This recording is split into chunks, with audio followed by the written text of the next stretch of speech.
The Gateway Farm Expo is this week in Kearney. Organizers paid a visit to NTV's Good Life. We're going to have over 300 vendors again, Wow. a full house as usual.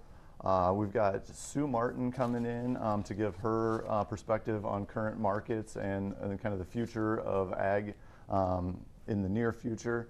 So that's really exciting. She'll be there on Thursday afternoon.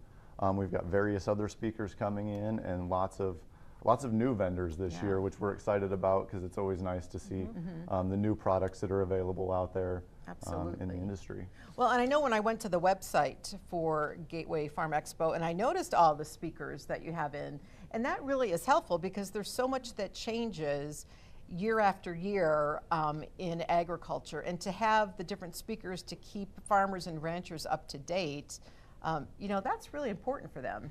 Yeah, and the people that are speaking at the show are definitely experts in the fields that they're in. You know, we're looking for people who really know what they're talking about and can give our showgoers some insight, some leading edge, and some valuable information that they can take back and maybe apply to their operation as well. Because there's been a lot of changes in the way farming has been conducted over the past 5 decades. Yeah, we like to, you know, keep new people coming in. We need young people getting involved so that the show can continue for another 50 years, and we like those new ideas.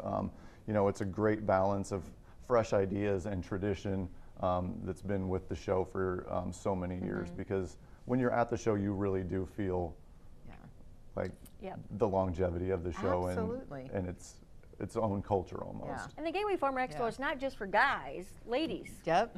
They're big into farming too. Yes, you know, many women are very integral to the operations in this area, and there's a lot there for them as well that they can, you know, learn and discuss with the other business partners that they have, if that's their husband or their father or the rest of their family, that they can do to better their operation. Good. So we're inviting everyone to head out to the Gateway Farm Expo, taking place when and where, Cody? It'll be next Wednesday and Thursday, the 14th and 15th at the Buffalo County Fairgrounds.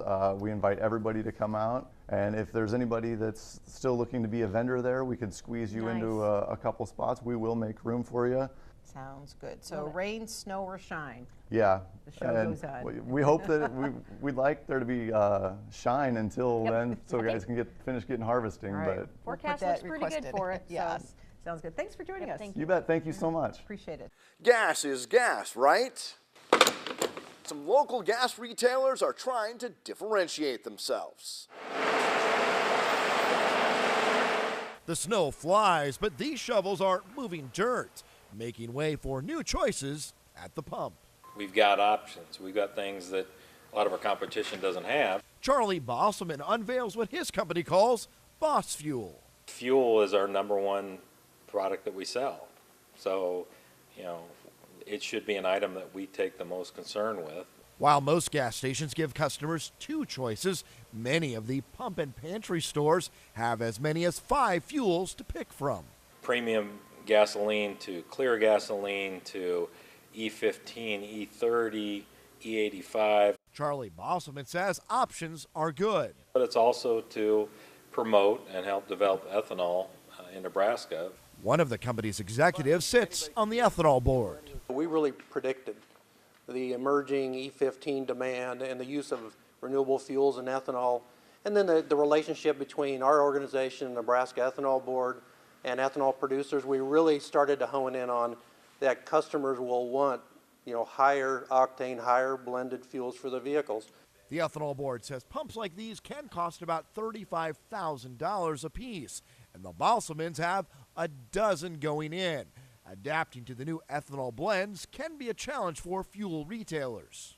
So bringing an E15 sometimes isn't just as simple as changing the label and changing the product. There's a lot of infrastructure that goes along. Hastings-based CPI has opted to change some locations to all ethanol. You have these revelations every now and then. We're a co-op. We need to support the folks that support us. How do we do that? By using more corn. What's a great way to use corn? Sell ethanol. Back at Pump and Pantry, Charlie Bosselman wants Nebraska-grown, Nebraska-made ethanol to draw customers and their dollars in. Get a fountain drink and a hot dog to go as you pull out of the parking lot. 2 Grand Island pump and pantry stores will be the first with the Boss Fuel line, with more coming in the future. Your Grow weather forecast is up next, and later, chiropractic care for your horses will show you why it's growing in popularity as Grow continues.